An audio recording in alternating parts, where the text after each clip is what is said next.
Welcome to In Her Image, a podcast where we celebrate our Mother God through scripture, scholarship, and the arts. I'm your host, Meg Ritmanick, and today I'm interviewing Jess Burdett. Jess, it's so good to talk to you today.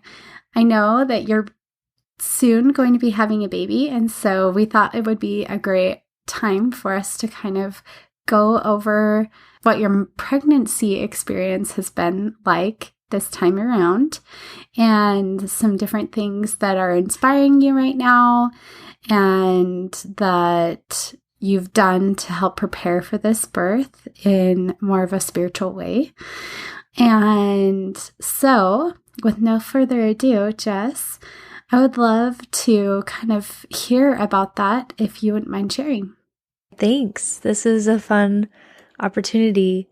I am pregnant with my fourth baby. I've had 3 home births so far, and we're planning on having another home birth if all goes well.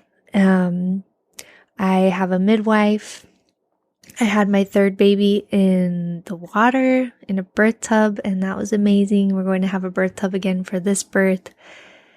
And I've been preparing, doing hypnosis. I've used Hypnobaby's hypnosis for all 3 of my births, and it's been really, really helpful for me, especially to get through those surges, waves, contractions, whatever you like to call them, and just trying to relax and not have this baby until at least next week, because you have to be at least 37 weeks to have a home birth, and all of my kids have come a little bit early, so just trying to relax and not stress about relaxing, which is surprisingly hard. Yeah. Yeah, but it's been good. And with this particular pregnancy, I've done something a little bit different that I've never done with any of my previous pregnancies. I've always had a more traditional baby shower. But this time I wanted to have a more intimate, kind of a deeper, more connecting gathering.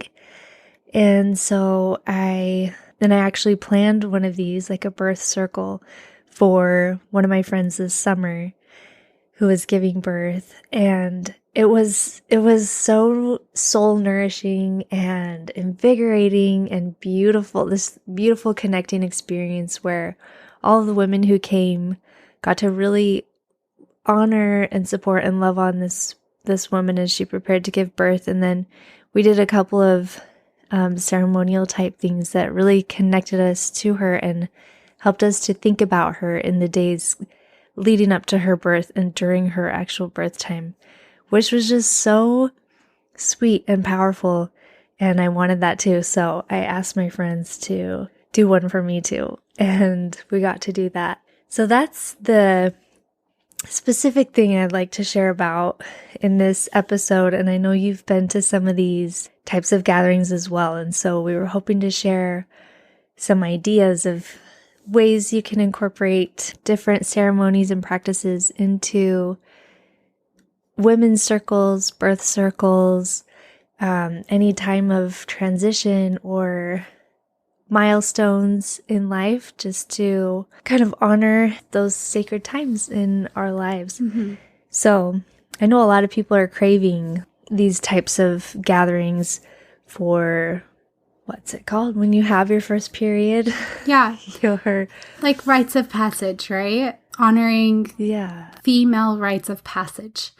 And that is something about these. The ones that I've hosted and that I've been a part of, we've called them Mother's Blessings, because it literally is a blessing on the mother to gather together in an intentional way to celebrate this woman as a mother.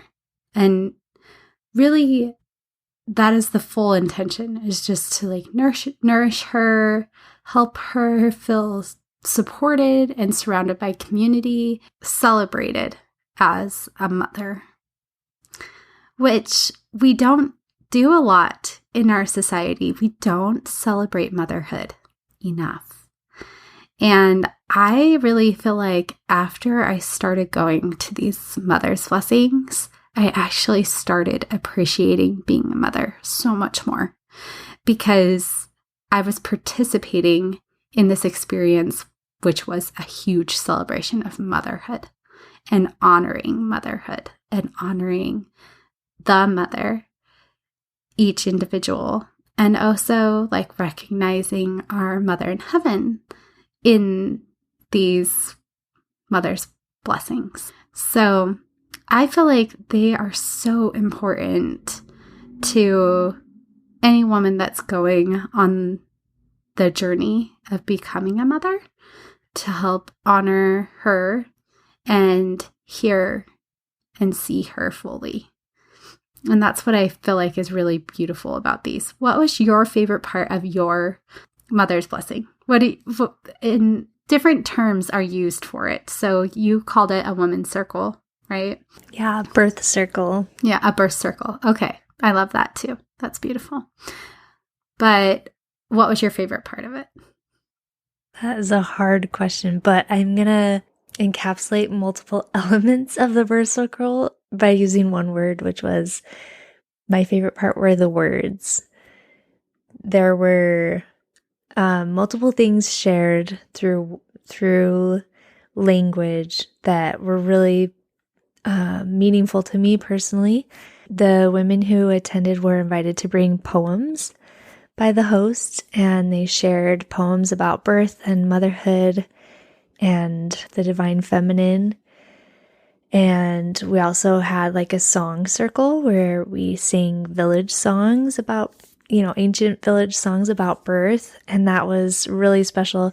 And then, of course, the actual blessing at the end. Some of those words have come back to me and been supportive to me in the couple weeks since we had the event.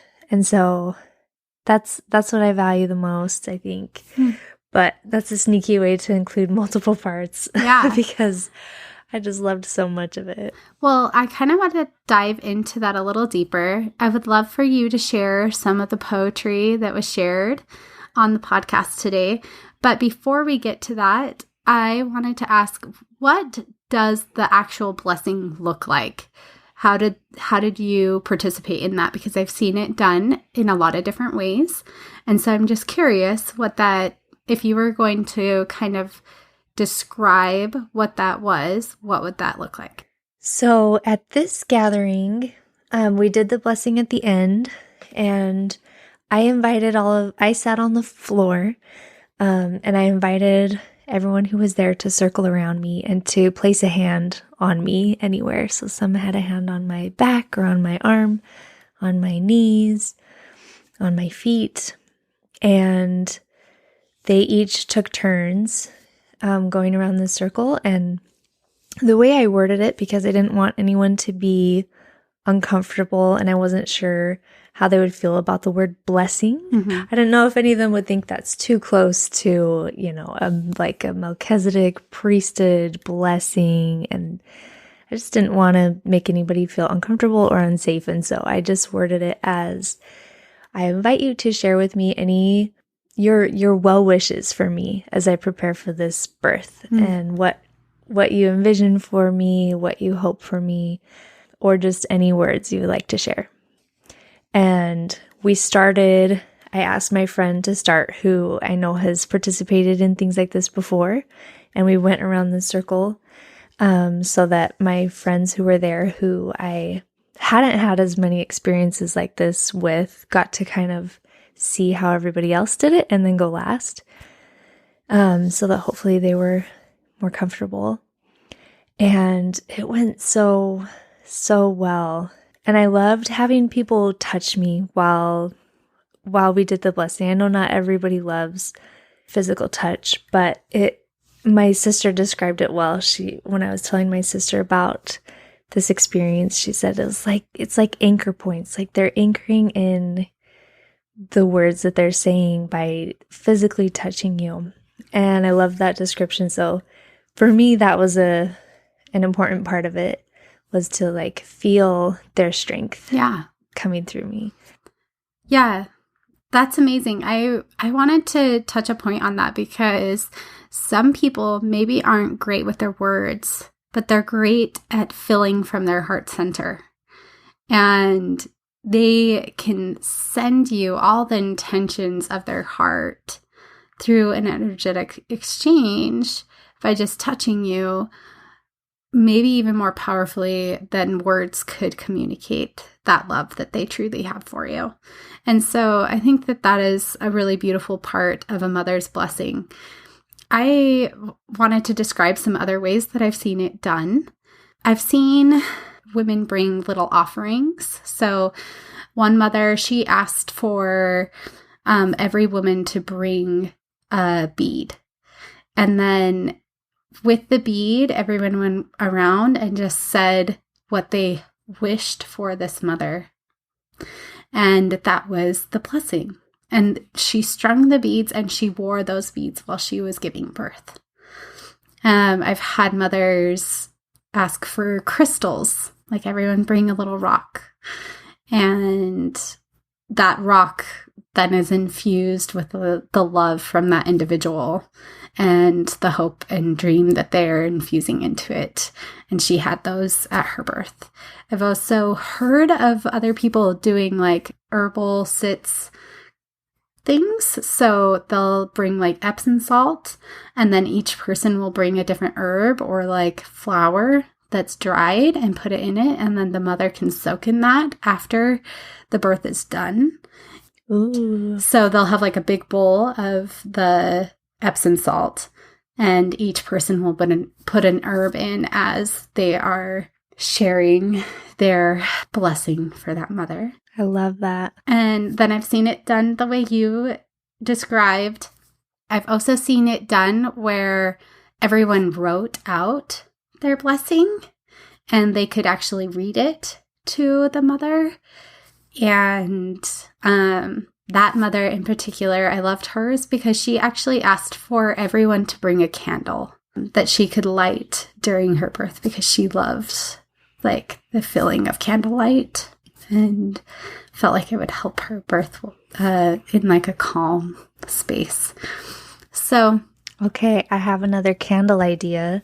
At the one that I threw for my friend this summer, we had her light a big candle at the beginning of the night, and then each of us had a smaller candle that we lit off of hers. And the idea was that we would each get to take our small candle home with us, and she kept her big one. And when it was birth time, she texted us all and let us know to light our candles, and we had our candles lit while she was giving birth. Unfortunately, our little candles, we stood them all up together on one little plate and they all fused together.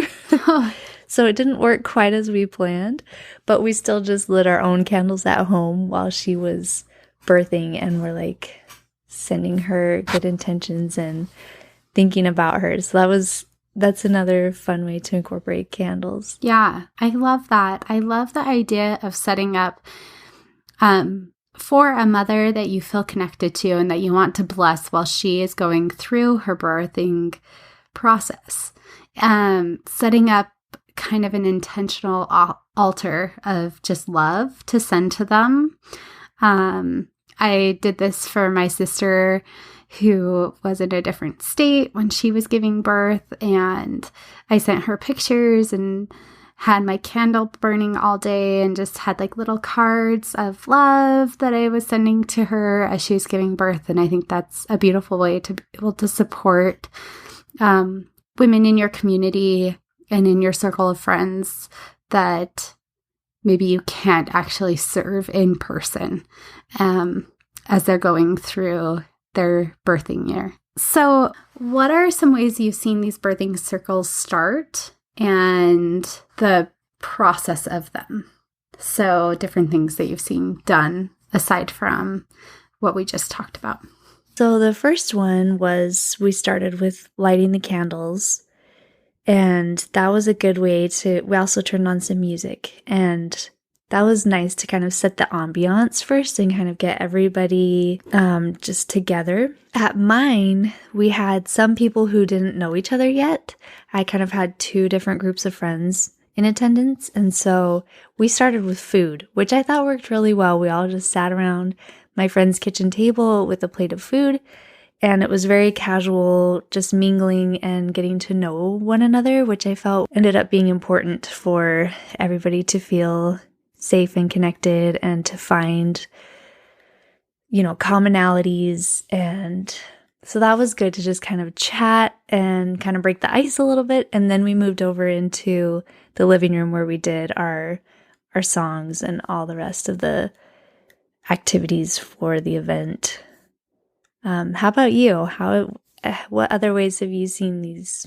Yeah, every one that I've been to, we've always had food. It's always been a potluck type thing. So whoever's hosting kind of makes like the main dish that will be super nourishing. And then everyone that comes brings a side.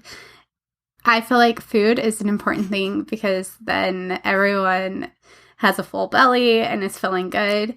I've also seen a lot of women do flower crowns while they're like eating and mingling. And typically we have like a circle set up with sheepskins and pillows so that everyone feels super comfortable. And other crafts have been done. I had one where they made dream catchers at the beginning. So I thought that was really cool. There's lots of different kinds of things that you could make with flowers. Like you could make little just hanging bouquets or different things like that to just kind of create something at the beginning. That's also an option. I love that. I've also seen one ceremony which I thought was really beautiful, which was called the red string ceremony. So it's where you take a red string or red yarn and you wrap it around your arm. And I've seen this done in a couple of different ways, where first it's just you wrap it around your arm and you're talking about the connection that we all have as women. But I loved one where every time one person went around, they actually acknowledged their matriarchal line. So all of the women that they considered as mothers to them, that have like helped mother them on their journey, they acknowledged and wrapped that red string around their arm and then tied it. And so everyone had different amounts of string, but I thought that was a beautiful way to bring in your ancestors into the circle to help bring their love into that gathering as well. So that's so beautiful to bring in the ancestors that way. I've got my red thread on my wrist right now. We did that as well. And we just had everybody circle in close and had one little spool of thread, and we wrapped it around each person and talked about how it used to symbolize the umbilical cord and how we're all tied together, and, going back to the great mother. And then we cut the thread and talked about how like we're still connected even when we cut that cord. And then we all wear the bracelet up until the mother gives birth, which is a really beautiful thing. But I love adding in that acknowledgement of our foremothers. That is really beautiful. Yeah, I thought that was really beautiful. Another beautiful thing that I've seen done is the host asked the mother what she envisioned for her birth. And so the mother took a moment to talk about like her vision for her birth. And then she gave us all time to kind of help support that energetically and help her manifest it. So just see that vision in our mind and send that out to the universe so that it could support her when she was going through her birth. And that was so sacred and beautiful. I loved that. I loved having that moment of silence where we were all just envisioning what she wanted for her. And also then it helped us understand how we could each support her as she was going through her birth, which was really beautiful. Wow, that's amazing.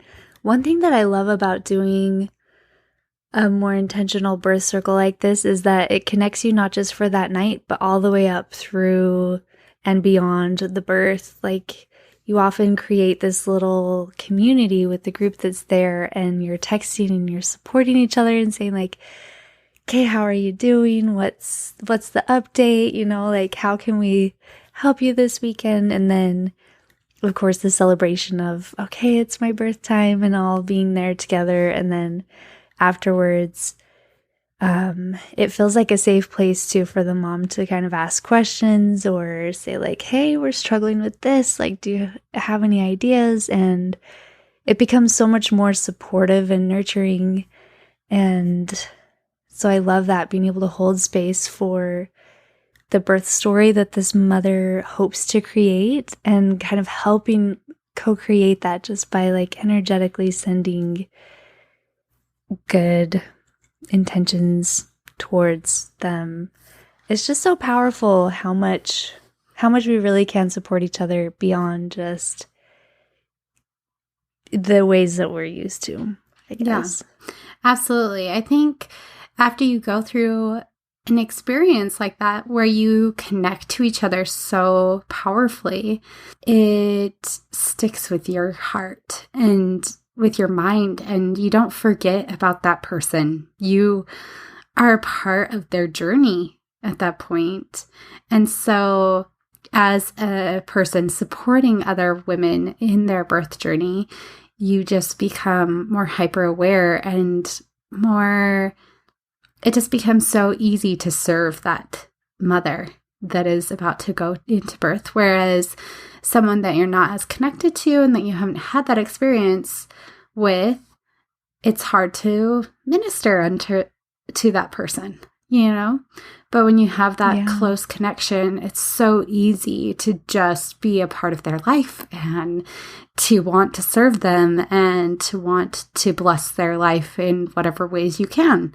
And so I think that's another reason why they are so powerful, because they knit us together as a community of women that love and support each other.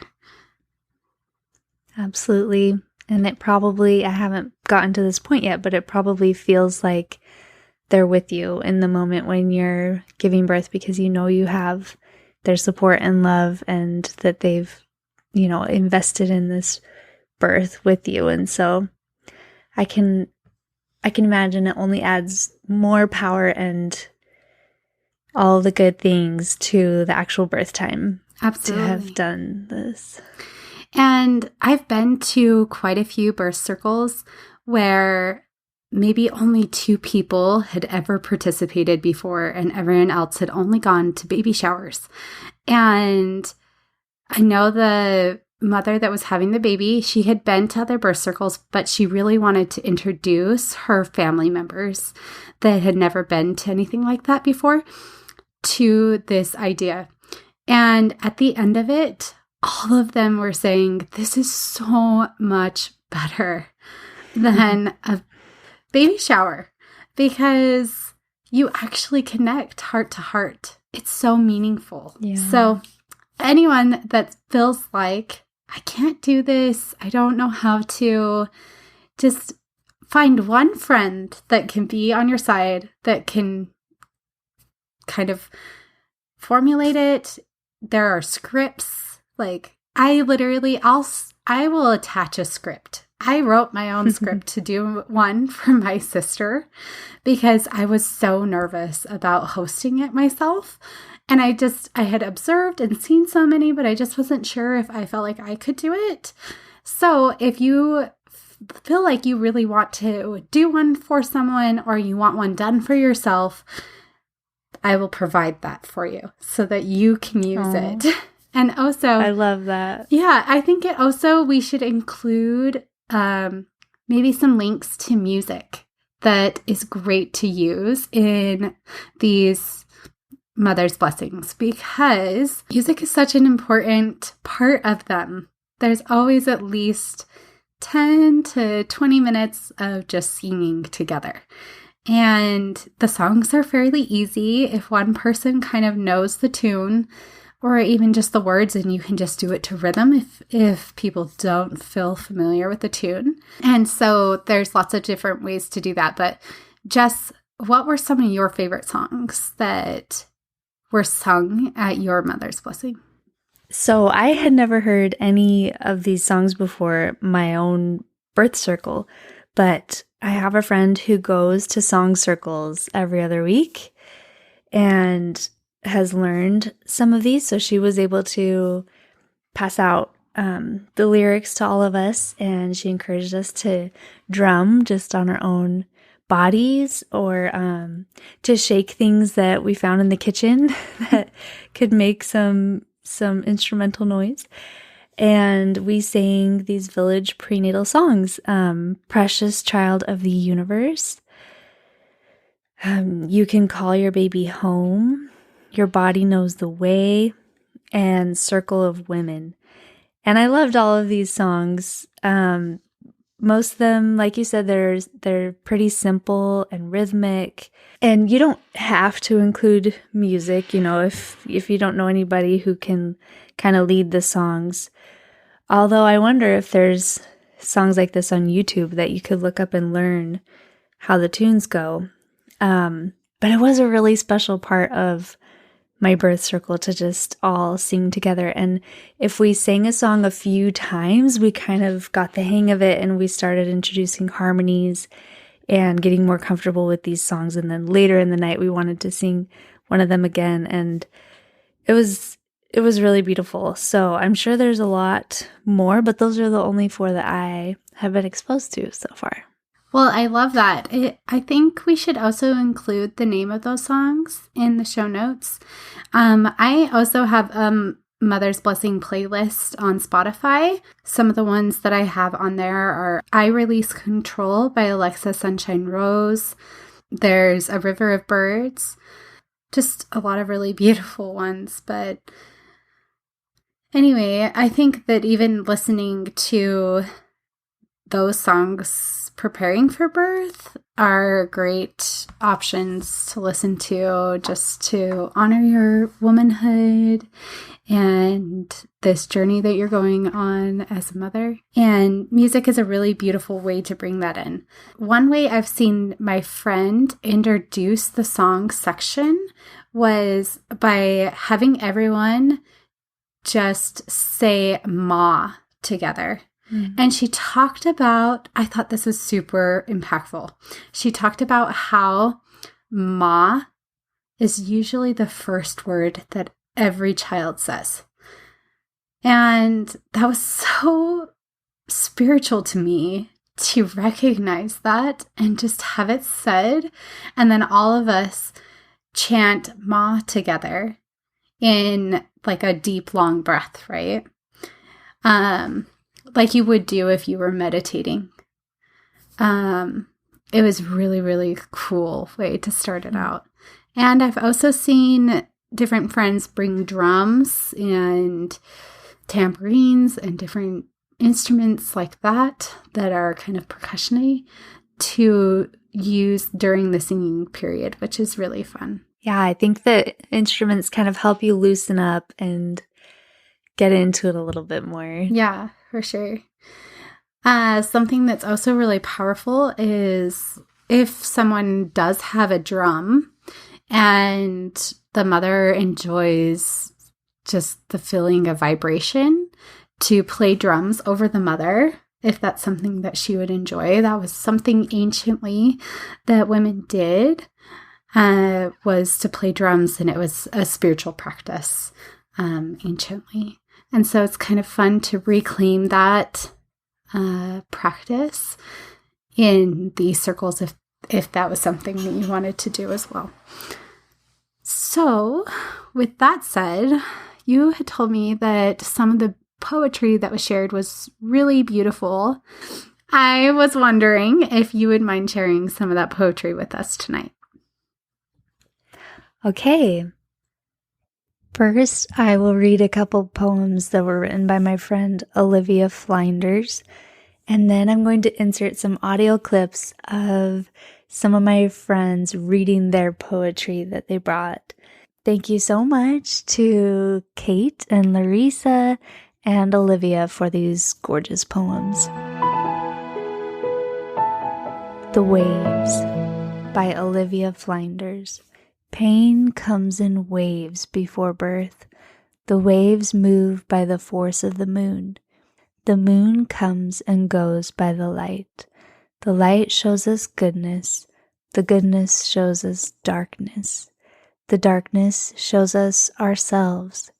Ourselves make the miracle, and the miracle pulses steady, heavy like the blood of a drum, echoing the waves as they crash souls and bodies together. The soft spaces between heaven and earth, too. Her body, the sacred softness which makes flesh from flesh, carries souls from above to below, brings them through a channel of blood and blurriness. From mushy flesh comes wholeness. Her body, the link between the gods and earth. The days before. The days before birth, sleeping, bouncing, crying, palm dates, thousands of them, pineapple, waiting, hoping, waiting, waiting, endless. At last, ah, a son. Pregnant by Larissa Paul. As it changes and it widens beyond my control, there are two worlds where I reside. The first is rather crowded, a place where population soars. I wonder how I look. I wonder if I'm winning. I fear. I compare. I judge. I hope it will soon go away. The second is very intimate, room for only 3. Here there is no me, but only us. I feel complete and full of purpose. I feel approval. I feel love. I am grateful for the privilege, willing without condition. I hope it will not pass me by. Finding My Roots by Carolyn Pearson. I had my ancestry done. It was quite simple as they had promised. I sent in a few streams of thought, a smudge of heart, and it came back just as I'd hoped. I am 100% godly. The paternal line was easily traced as it's been heavily traveled for millennia. The maternal line, not so much. It's been long ignored and even obscured, but the demand is surging. 100% godly, and on both sides. It wasn't really a surprise, just good to know. Power by Carolyn Pearson. When she learned that she didn't have to plug into someone or something, like a toaster into a wall, when she learned that she was a windmill and had only to raise her arms to catch the universal whisper and turn, turn, turn. She moved, oh, she moved, and her dance was a marvel. Passing Through the Veil, Rebirth by Natalie Nazer Cosby. I descend into the canal. The space is tight, restricting. There is no light. There is no breath. But I can't turn back. The womb has no more room for expansion. No more room for growth. I have to pass through if I want to continue. If I want to bloom. I can see the dim light becoming more bright. I can hear her voice calling me from the other side, singing, screaming, crying for me to come into her arms, to come into her nourishment. I come to her veil, the last thing that shields her from me, made of blues and purples, dripping in crimson, woven from the holy linen of earth, the home she rose from. Together we part it, both anxious to meet who's on the other side of it. Finally, I pass and gasp, A world full of air I've never been allowed to breathe washes over me, filling me up, giving me life. She cries for me again, pulling me to her chest, becoming one once more. I feel her warmth encasing my skin, my new womb. I hear her love pulsing through every inch of her body. I smell her scent, familiar and sweet. She smells like home to me, the holiest of holies. Oh, it's even powerful listening to them again, even though I'm not even with them anymore. Hearing those words that they wrote, whether for the circle or for their own experiences, just having those words shared brings back all the feels again. Yeah, it's so incredible to hear the inspiring words that were shared at your blessing. So thank you to them, and thank you for thinking about how we could put this together today. And I feel like it's going to really bless a lot of people's lives. In ending, how do you feel like this experience will bless your life going forward? Birth in general has been one of those things that has finally empowered me to find my worth as a woman and to step into greater wholeness and greater alignment with my true self. And finding ways to really celebrate and be supported in that transition, such as the birth circle, has only augmented that and helped me to step into my power even more and to step into greater connection with the women around me, my friends, my family members. And it's helped me to be like a little bit braver, and it's helped me to just carry that love and support with me throughout all kinds of difficult times, not just motherhood specific. Knowing that I have like a circle, an army of women who love me and who understand me and who are going through similar things or even super different things, but they want to do life together. Just really means a lot. It makes me feel not so alone. And I think motherhood along with so many other things we go through as women, can be really isolating and lonely sometimes. And so when we link arms and connect as women and share in these times when we let our guard down, we connect, we kind of go back to some of these these ancient traditions, it just feeds the soul and helps you feel more connected and more alive and more purposeful moving forward, like you talked about earlier. So it's something that once you experience it, like I said earlier, like after I went to one, it filled me up so much that I craved more of it in my life. I just knew it was a good thing. And so once you do it once, you'll never want to go back. You'll crave it. And I still value the traditional baby shower. We still had a baby shower thrown for me by a ward friend. And I love that. And I appreciated that. And I felt very supported by the many women who showed up for me there as well. And I think I love that some of the people you've done circles with are including more and more women and exposing them to this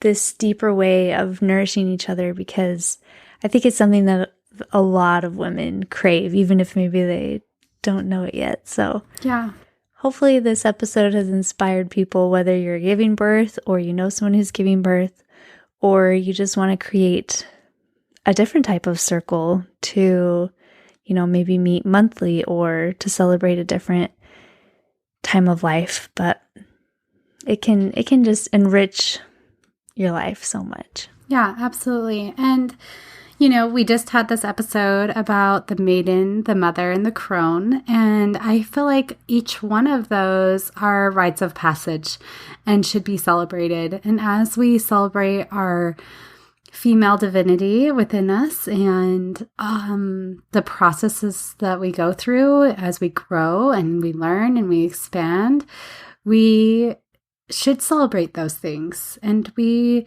should come together as community and honor each other as women. And as we do so, that will spread.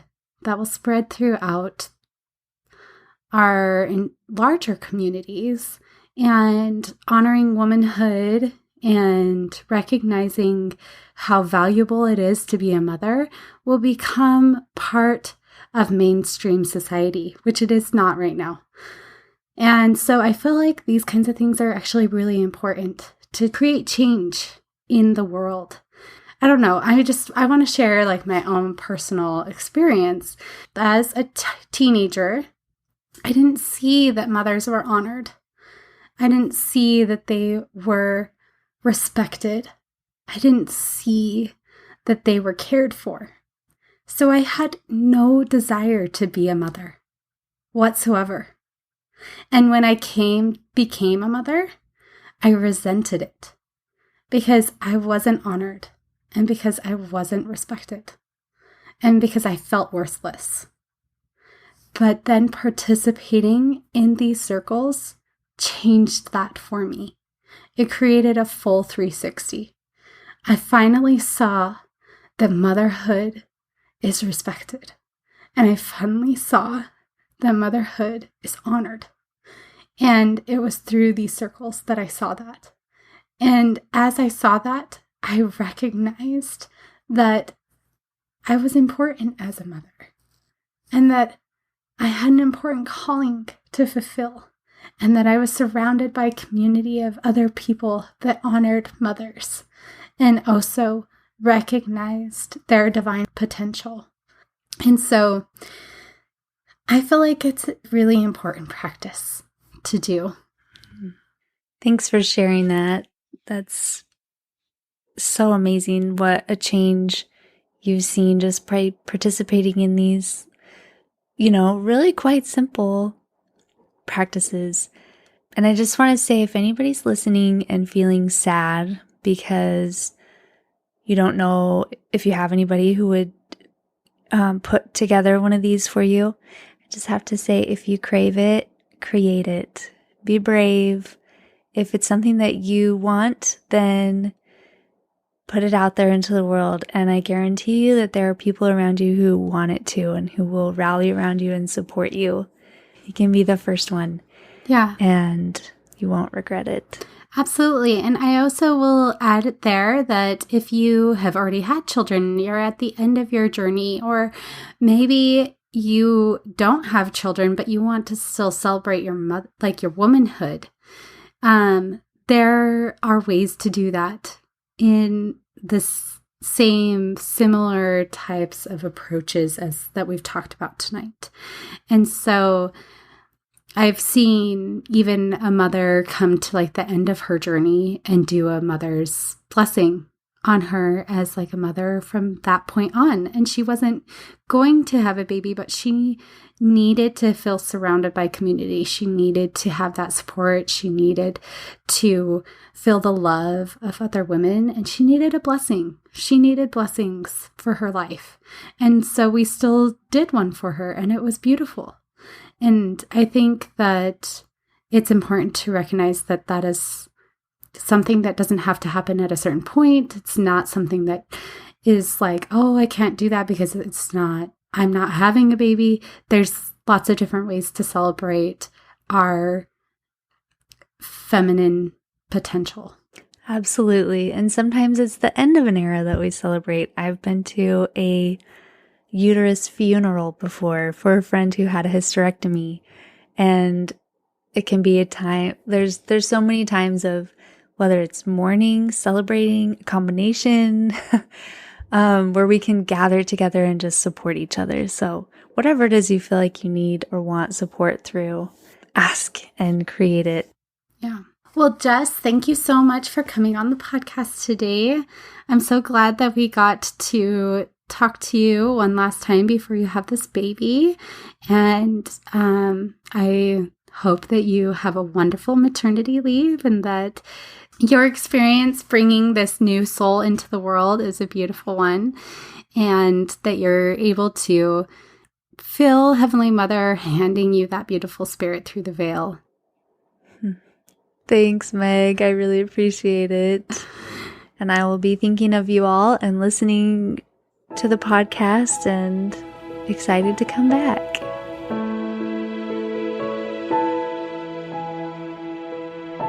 Thank you for listening. If you enjoyed this episode, feel free to share it. And if you haven't yet, please leave us a review.